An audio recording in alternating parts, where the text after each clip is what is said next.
expect every one of my crowd to make fun of my proud protestations of faith in romance.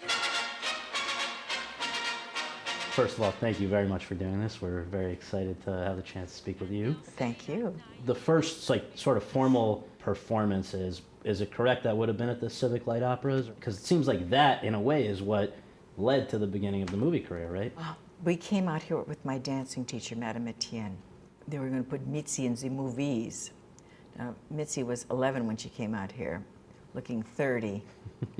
And I learned boys, sunbathing, gossip, and I can't tell you what else. This is going Hollywood, right? Yeah, right, yeah. Right. And I started to work with Ada Broadbent. She was another dancing teacher.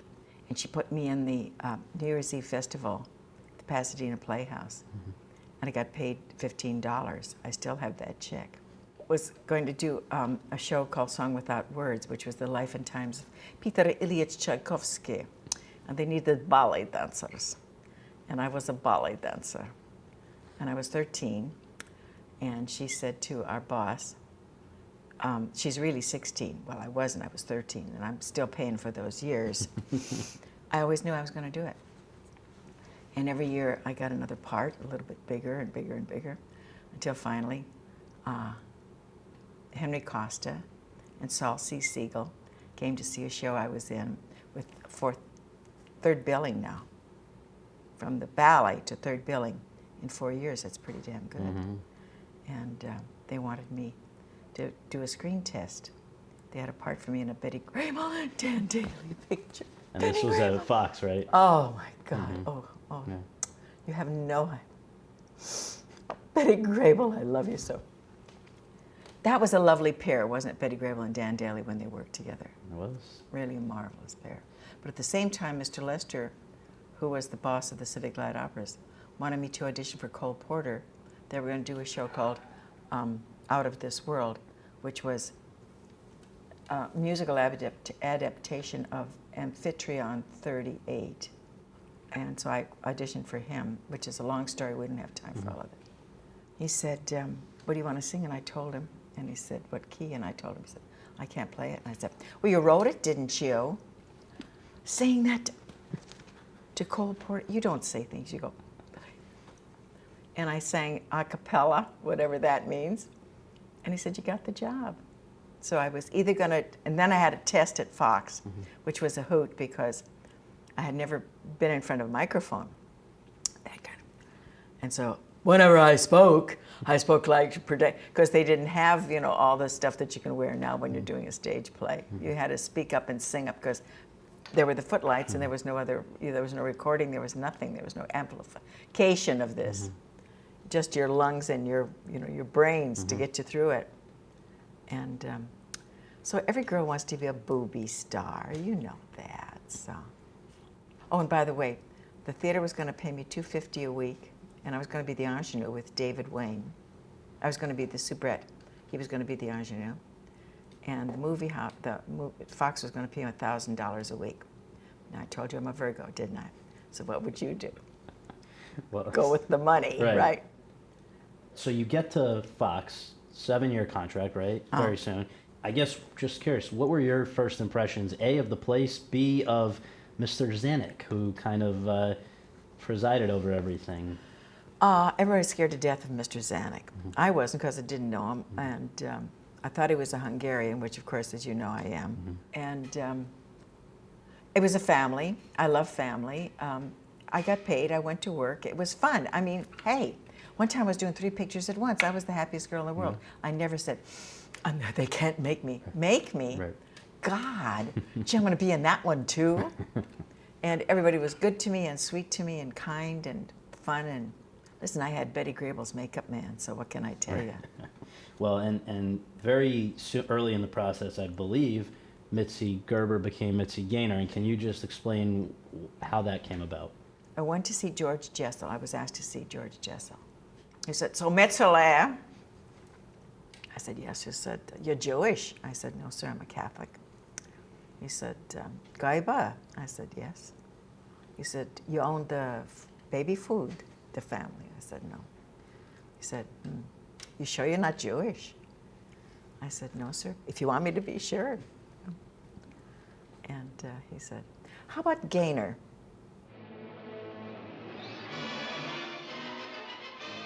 My first film, I was 18, almost, yeah, I was 8. We went into rehearsal when I was still 17. I could sing and dance, and I was on point, and so on. I could do accents, I could do a lot of stuff. And then, of course, I did No Business Like Show Business. And the real 50s, Marilyn, I mean, I hated her. Did you? Oh, sure, wouldn't you? First of all, I was going with Jack Bean at the time. And so every time she'd see him, she'd say, hello there, Jack. I go, Jack, get in this dressing room right now. And he'd say, hi, Marilyn. And of course, you know, my husband was marvelous. But I mean, she was preparing herself to be Marilyn Monroe when we did No Business Like Show Business. I personally, Scott, I don't know if you've ever seen the film. I think she took the picture. I really do. I'm not just talking about Heat Wave, which was a wonderful number.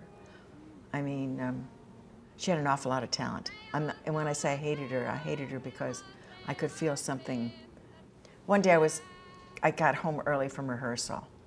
There was a letter from Fox saying, as of the completion of this picture, your contract will be terminated. I mean, I was always the youngest and the cutest and the smartest and the best. And I always got all the parts and stuff. I can't get canned. I'm 18 years old. My life is ruined. So Jack said, baby, you know, do the best. And so every day I got another page, another something else to do. And Mr. Siegel, when it came time for the Academy nominations, I don't know if you know this or not, but he was going to put my name up for supporting, which he didn't, of course, but that was kind of exciting.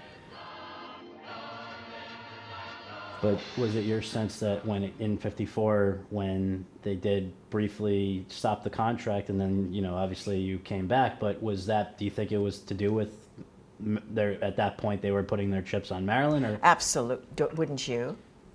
Well, you were pretty good too. Yeah, I was okay at what I did. Right. I had more talent. I could do more things, and I wasn't sexy and boobies, and even though my waist was smaller and my boobies were bigger and my fanny was, I mean, and I had better legs than other than that, but I mean. So, I just can't wait to see what this is going to turn out. You're going to say, send her home, the woman's mad. No, it's great. And some things that might have seemed disappointing, such as, I know you'd said at one time you were very disappointed. You wanted to star in Oklahoma. You wanted to do Sayonara, well, that's Damn Yankees. Yeah. But they led to the fact that those didn't work out, made it possible. You know, I for couldn't other do things. Damn Yankees because Jack had signed me that the night before, the weekend before that, just before we got married. It was supposed to be my wedding present, which he didn't tell me until we were sitting in George's office at, you know, during the matinee of Pajama Game. He signed me to for a picture deal at Paramount. So we couldn't have done it. So what if and Lola was written for me. That's what he said. But if you'd done that, maybe there would have been then, South Pacific. Yeah, and if I had done that, maybe you and I wouldn't be here That's right now. right, You know yeah. what I mean? So Yeah. God does strange and wondrous things. I have heard people rant and rave and bellow that we're done and we might as well be dead. But I'm only a cockeyed optimist. If you get to do that, then you'll get to do this, and if you get to do that, then you'll get to do that, and so on and so forth. And if you get to do this, maybe so on. So if I did Sayonara and worked with Josh and he liked me, then maybe blah. So he said, I think she ought to meet Dick Rogers. So the next day I saw Dick Rogers, and he said he wanted me to sing for Oscar. And I thought, my God, if I had a chance, my God, can you imagine? Can you just imagine? We were working on Joker's Wild, and Jack called me and he said, Oscar's coming into town on Thursday. He wants you to sing for him. I said, I don't think I can. He said, wait, honey. I said, because that's the scene when it's the denouement, when I say, Joey Lewis, I can't love you anymore. I married you, but now it's over there. And it's a big scene. And it's supposed to be in the casino at the Sands Hotel, and they've got all the extras coming and blah, blah, blah, blah. So he said, well, talk it over with Charlie Veet, our art director. He said, oh, honey, I can't. He said, that is, meanwhile, And this is in his dressing room. Doobie doobie doo, doobie doo. Frank says, hey babe, what's going on? I said, oh, I'm all right. He said, what's up? And I said, he said, I'll tell. And he said, Oscar Hammerstein's coming into town.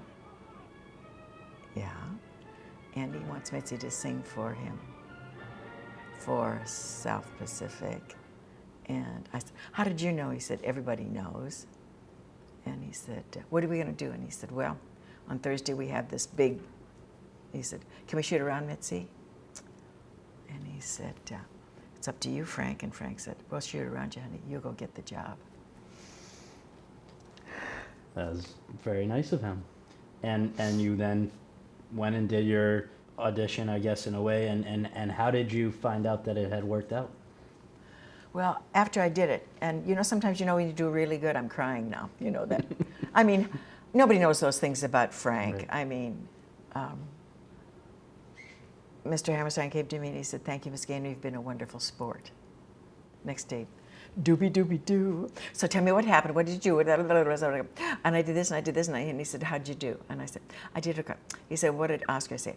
And then, of course, I jumped up on the table and I did that, and he said, yeah, what did Oscar say? I said, and then I spun, and I kicked off my shoes and I sang, he said, what did Oscar say? And I said, he said, thank you, Miss Gaynor, you've been a wonderful sport. And Frank said, are we supposed to be doing a movie here? What's everybody standing around for? I didn't know. He thought, well, I blew it. Yeah. Now I'm starting Les Girls with Gene Kelly, poor darling.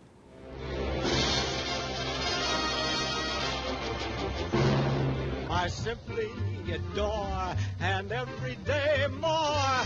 It was raining, and we were, Gene and I were working on the motorcycle ballet, and he called me. I was in Lana Turner's dressing room, thank you.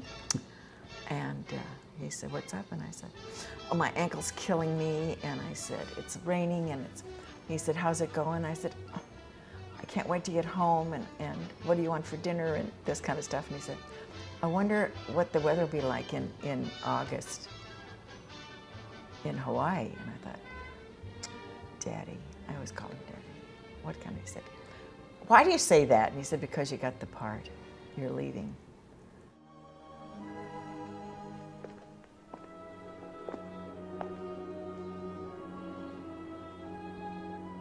Yes? One waits so long for what is good, and when at last it comes, one cannot risk to lose. I guess So one for must you be on the with set that. there in Even if it Kauai, seems almost was it clear to you and from the beginning that this was going to be an unusually special project, or when did you realize that? Did you have to see it? No, I think we knew it was when they started bringing the Tadeo cameras and had to put tea cozies on them because they made so much noise, and also raka-taka-taka-taka-taka. And it was amazing. And Josh tried to direct us with his hands in his pockets, playing with his change. And you could, now Nellie, move over a little bit to this. Oh, Rossano, please. Rossano brought us Mitzi Gaynor. I have to tell you this. First time I met him, I said, Rossano Brazzi, you're the most gorgeous, the most handsome, the most beautiful, the most divine, handsome actor in the whole world. He said, Mitzi Gaynor. I know. Only, of all the people in this movie, only you and I think Ray Walston were the people whose voices actually are heard in the movie. So was that something people were consulted about, or that was just the way it is? Well, see, Rossano wanted to do it. Yeah. And Rossano said, Mitzi Gaynor, I sang in the summertime with the Catherine Hepburns. I dream of the summertime, of anything. I said, Rosanino Sente. I said, my baby, listen, you're not an opera singer. No, I'm a Rossano. I'm not an opera singer. I dream. I say, yes, ma. Now, of course, we got Giorgio Tazzi to do it, and Giorgio was doing it with Mary Martin down there. And Rossano would go with him, and he'd stand while Tazzi was singing this. He'd go, bring it out, and Tazi's, what a sweetheart. He'd say, get out of here, Mary, for heaven's sakes. I'm the famous singer, you're not. But it was okay. He loved it. Wise men never try. If that's the movie that you'll be always most closely associated with, I think the song perhaps would have to be I'm going to watch that man right out Yes, there, I know. Isn't that funny? And, It this, really and is. recording it, Well, it was all set. We'd rehearsed it the day before, and everything was working. And it was first thing in the morning. We're all fresh and we're all ready to go. And they dropped the needle on the thing. Ba-dum, bum, bum, bum. Pull the thing. Water comes out. Da dum, dum, ba. Gonna wash that man right out of my. Gonna wash that man right out of my. I'm gonna wash that man right out of my hair. I'm gonna wash that man right out of my hair. I'm Gonna wash that soap in my eyes. and send him on his way. So now everybody says, makeup, watch the eyelashes. Somebody else says, don't let that stuff touch your hair, it'll burn it. Josh goes, you did this on purpose. Somebody else said, all right, we're losing the light. Next thing, it's gonna rain. And all this went on, and I took off the eyelashes, and I said, well, on the way out, on the highway out, there's a little area called Lihui. And in Lihui, they had the Lihui store. And in the store, and there was a bottle of baby shampoo, just Johnson's baby shampoo. And I remembered that, so we had to cut, get something to eat. The man had to drive all the way back into Luke, and we came back, one take, and that was it. I think it ended up being the third highest grossing of the 50s, biggest one in the UK until Goldfinger. 3 Oscar nominations, 1 win there, and you get a Golden Globe nomination for Best Actress. Everything is clicking, and yet after 1960, you really did only 1 more movie, and you started to focus more on live performance, I guess Vegas. I couldn't do My Fair Lady. Mm-hmm. I couldn't do Mary Poppins. Because it wasn't right? Or? It wasn't right for me. They knew it wasn't right for me. I could have done them, but it wouldn't have been the same.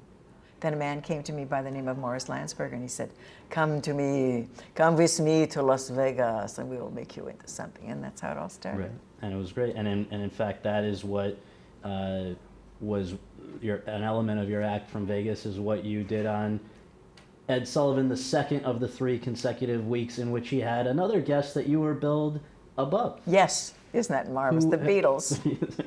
They were so cute. Right. Bob Sidney was my choreographer, and it was in Florida, and the humidity was 1,000. I mean, it was just, we were walking in pea soup. It was just amazing.